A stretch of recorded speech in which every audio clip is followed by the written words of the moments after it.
What's up, guys, and welcome back to the channel. Today we are going to be ice fishing yet again. I'm not sure how long this ice is going to stay. I'm hoping the weather stays pretty good, but I've had a lot of requests to kind of do a video on how to ice fish and how to find safe ice, and we actually have like the perfect scenario on actually finding safe ice, and I'm going to go over that in a second because there's spots on this pond where it's very dangerous and you can't walk out on, but there's also other spots you can get out on. So we're going to go over that right now. Let's dive into today's video. Thank you guys for watching yet again another video. Hopefully we catch some fish today. Let's go.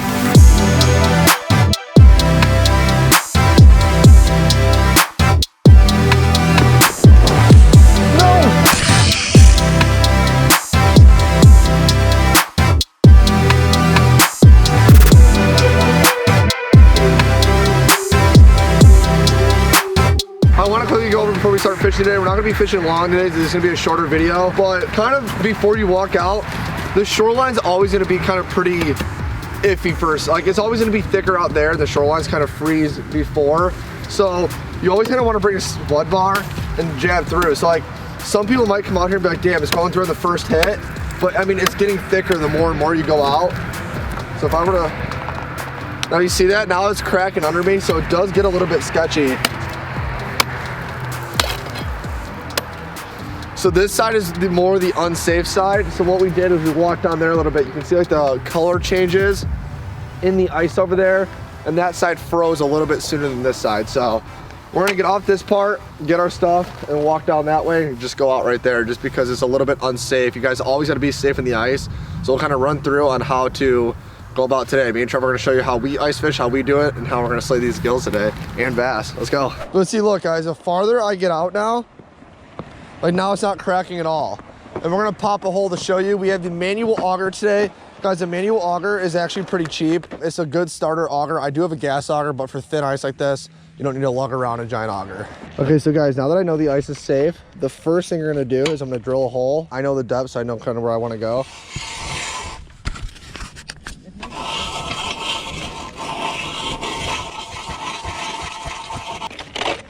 All right, so I got my hole popped. I'm then gonna take my ice scoop. Obviously, if you don't have a sonar, you couldn't do this next step, but now I'll take my helix, 9.3 feet here. I'm gonna turn my gain down just a little.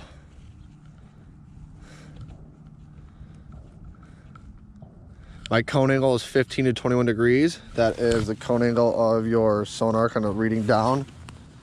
And I'm gonna get my bucket. Trevor, tell me what you're doing. Setting up the tip up right now. These are my favorite. They're I believe they're Beaver Creek, and so I got the leader set up on here, got the sinker, got the treble. I'm gonna get a minnow, pop a hole, and set up the tip up in the hot spot. So yeah, you guys want to get your tip ups with your minnows set out just a little bit before you kind of start jigging, because once you kind of jig, you're gonna want to sit there and obviously continue to jig. All right, it's gas auger time. Next time we fish, I'm done. Ice is getting too thick. Okay, so guys, I got my hole drilled for the tip up, and my tip up is literally just tip up line, and I believe this is a 8-pound fluorocarbon leader, because fishing for bass, you don't need stuff that's too heavy. Now pike, you want to go kind of like Rick was saying yesterday, 20 to 25-pound leader. So all I have a, this is actually too big of a treble. I think this is like a size 6 maybe, or 8. I'm not really sure, to be honest, but this is a little bit too big, but I'm going to use it. My sinker's about 10 inches up, so I'm gonna take the flag out, put this like this, just kind of check to make sure everything's working right. And now I'm gonna lay this down, grab my minnow. So then I like to hook it right in front of the dorsal fin. So then you got full action on your minnow like that. So you wanna drop that down. You're gonna pull your line out nice and easy. So I already know how long this leader is, so I know exactly where to stop, and that is literally right where the tip up line meets the fluorocarbon leader. So now put that just like that, and there it is. Set just like that, one tip up's ready to go. All right guys, so I got 10-pound braid on this DAIWA REVROS 1000 size. This is a St. Croix MOJO ice. This is a 28-inch medium light. It's a little bit of a heavier rod, but I'm also gonna be jigging for some bass today as well. And then I have a 8-pound fluorocarbon leader tied on with a little swivel to my braid. I don't run straight braid, so now I'm gonna toss in a wax worm on this. Jig size, this is a 4mm jig. It's gold. I love using gold for panfish and bass, and I also have caught a pretty big catfish at this spot with this. So right now I'm fishing about a foot off the bottom. I'm in 9.3 feet and my jig's literally probably right at like 8 to 8.5. So it's right like a foot to 2 feet off the bottom. And a lot of the times I'm just kind of light jigging just like this. And then once in a while I'll like to go up and then pull it straight down. Sometimes you can get some fish that come on it on the drop like that. When I don't mark fish in an area for a couple of minutes, I'll kind of do more rapid jigging to try and bring more fish into this area to come look at my jig. And then I'll go back to like the steady slight movements, but once in a while just... Oh, I got one on me. Come on. This pole handles gill is really nice actually.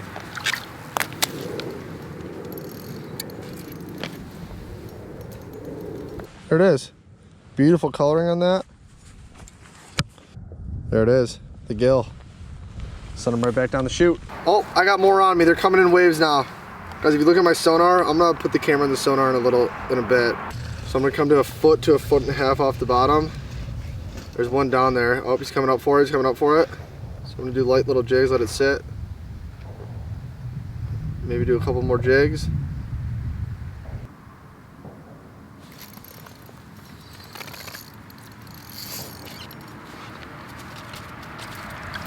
Little guy. Here, I'll help you.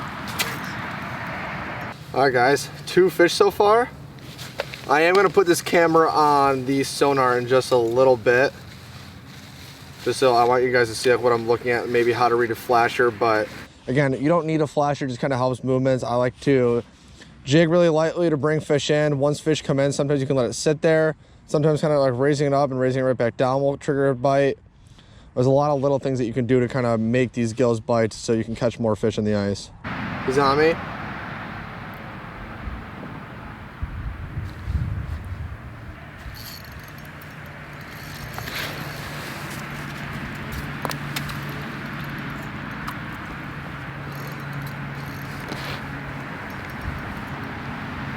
There we go, right in the snoot. Right there. Notice a little bluegill. Going back down. All right, guys, so you guys saw me catch a few now on camera. I want to show you guys what I'm doing actually on the helix now. So now, guys, if you look in the graph, you can see where I'm jigging. So you can kind of see where the bottom is, the red piece right there, that's obviously the bottom, and then that's my jig. So to kind of bring them in, I kind of like to just do big, long like strokes like that once in a while. And then, so this is me dead sticking that line. So now I'm not jigging it at all. And now these are super light, tiny jigs. Oh, there's a fish, so we got one on me. So now I'm gonna dead stick it. Maybe do 1 or 2 pops. So I got like 3 or 4 fish on me right now. I had him again, and he came off. He's still there, that big long mark right under 7.5. I'll drop an arrow, so look, here's my jig. I'm gonna jig right on him. I got some interference going on right now. I don't know what happened. So he's hanging out. That's still a fish right on me, that big red mark. So there's me here. I'll pop up over him real quick. See that? Now I'll dead stick it. He's still there.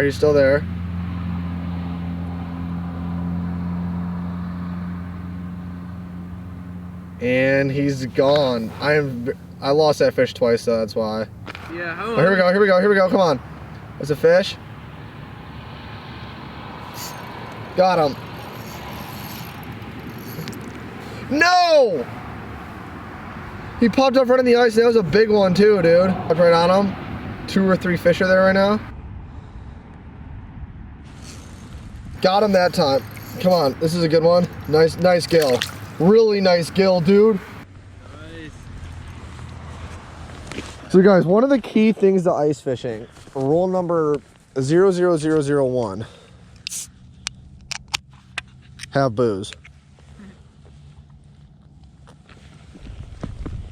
Put this in my little fishing caddy. Got my drink. I actually got dry gloves today because I don't have Lake of the Ozarks spewing over my hole. That's pretty much basically it so far for ice fishing. You just want to really check your ice, be safe. Illinois does not really have safe ice right now. I got tons of messages when I fished yesterday, the day after Christmas, about like, how did you find safe ice? So remember, those shorelines are going to be a little bit sketchy. They're going to be cracking. So just bring a spud bar with you, check the ice, drill a hole right away, check the thickness. I would not go on anything less than 2 inches. I think 2 inches is pushing it. Check your ice with a spud bar, an auger, whatever you got, and then just make sure you are on like safe enough ice. And maybe if you can only get out a couple of feet, and if you really want to go above and overboard, which would keep you safe, you can always tie a rope to you to a tree if you're close to the shoreline. But we got some, and as I'm doing this, Trevor's got something decent. Alrighty, I got crushed. I saw a big school. I don't know what this is. I think it's a bass.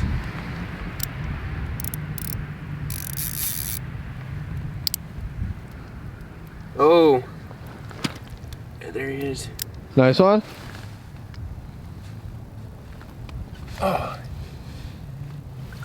There we go. Nice, dude. Hell yeah, hold him up. Right in the roof of the mouth. Huh. Could tell that wasn't bluegill right away. He had some force behind him, so. That's, nice. That's a good fish. Yeah, I'll take him jigging. Nice, bud, way to go. Thank you. I saw a big school and I saw a thicker mark in there, so I thought it was a bass. Tried to drop it down to his level.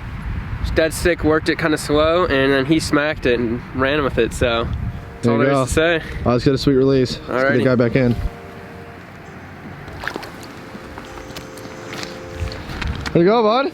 Thank you. First best of the day. Now let's get one of these flags to go up. So as I was saying before, Trevor rudely interrupted me by a fish. I'm just kidding, but make sure you guys are checking safe ice. Spud bar with an auger. Once you get out here, pop a hole with an auger. A manual auger is great for thinner ice. I think we're pretty much at the point where next time I come out here is going to be the gas auger because it's getting a little bit just annoying. So tip ups, tipped with shiners, any type of minnows, suckers for walleyes and pike. And then I like a gold jig, 4mm or 5mm, tipped with a wax worm. Trevor's using a glow in the dark. There's tons of different jigs that will work, and also you can catch bass on those little jigs too with a wax worm, as Trevor just did. So guys, ice fishing, there's not a lot to it. You pop a hole and you jig it. Having electronics makes it a lot easier, I promise you, but I guess we can kind of go over some jigging tactics that I do that I find success in and things like that, and maybe we can try some different jigs. But all right, here we go, guys. Great start to the day.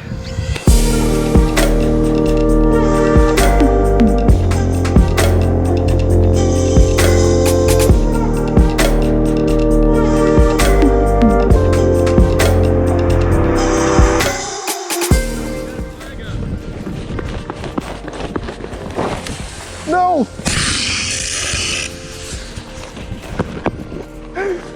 Oh, gee. Oh my God. All right, we got a flag up. It's not moving. So this is actually a great tutorial on when you do get a flag up, never go to it and check it right away. Give it time to eat that bait, eat the hook, indulge it, because I don't like taking a tip up. I learned this from Rick through pike fishing. I don't like actually grabbing it until this is moving. Guys, you want to sit here for a full 60 minutes? I'm just kidding. I'm gonna pop a new hole real quick. I am gonna check this, and when I'm checking it, I'm gonna pull slowly, and he's not there. So what I am gonna do is pull this up, check my minnow. I can still feel the minnow on there, so yeah, we're good. So I'm gonna let him go back down. And sometimes, kind of like I talked about in the last video, a minnow can reset, or not reset, but it can actually make the flag go up doing certain things. It doesn't happen often, but it can happen. Come on, come on, come on, come on, come on. Get back on it. He's back on it.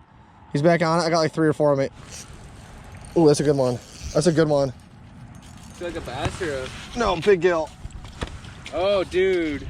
That one's nice. We got a nice, beautiful fat gill here. Look at this. This is probably right now, that's literally the length of my hand. That's bigger than my hand. That's probably a good 10-inch bluegill right there. That's one of the biggest ones I've caught in the last 2 days. Nice big old fat bluegill. This is definitely one of my bigger ones. I'm gonna have to get a picture of this one. One of the nicer gills of the day. As you're watching me and Trevor, when we're not actually catching fish here and we're not marking fish, a key tip, kind of like what we talked about before, is doing some rapid jigging, some rapid movements to kind of bring fish in. And then when we see fish marking the sonar, you can kind of go back to that super light jigging where you're barely moving it, or sometimes even just straight dead sticking will bring those bites. But when they're not here, I would just kind of lift up, let it drop, kind of go back to either fast, rapid, bigger movements, and then once I see one on the screen, I'll go to like little movements. This varies for each spot in each pond or lake, but I like jigging a foot to 3 feet off the bottom, so wherever you're at. So if you don't have a hummingbird or you don't have a flasher, a Vexar or anything, you can just drop all the way to the bottom like this. Once you kind of realize you're on the bottom, just kind of do like about 2 to 3 turns, maybe 2 turns to kind of get right off the bottom, and then do your jigging. Yeah, no, it was really funny. It was so sweet. It was just funny because she was like, oh, she's like, I'll be real quick. And then Nice, I just caught a fish, Alexa. oh, you did? Joni loves Chachi over here, just caught a fucking absolute tang. I love you! I love you. Joni loves Chachi. Here we go. An absolute stud bluegill.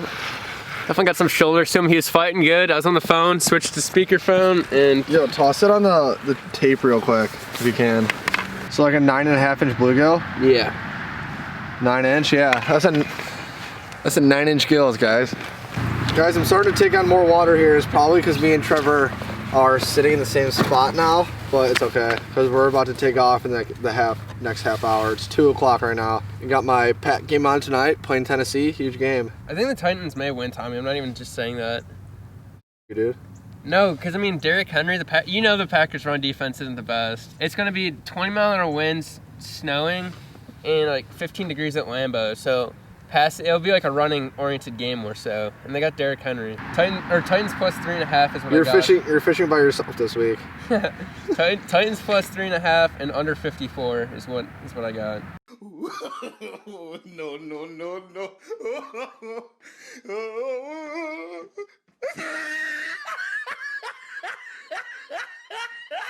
I think I got a bass, Tommy. Listen to your drag. Oh yeah, I see him. My flag went up. Nice, dude. There we go. Now we got a bass on the tip up. Guys, we have a flag up right here. I don't think it's spinning. Nice. Is that your second bass of the day? Sure. With the red whip up there.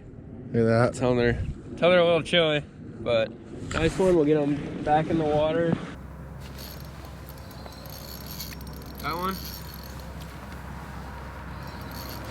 Yeah, it's a nice gill, dude. It's a super nice gill. Let it go on the board, guys. No sonar.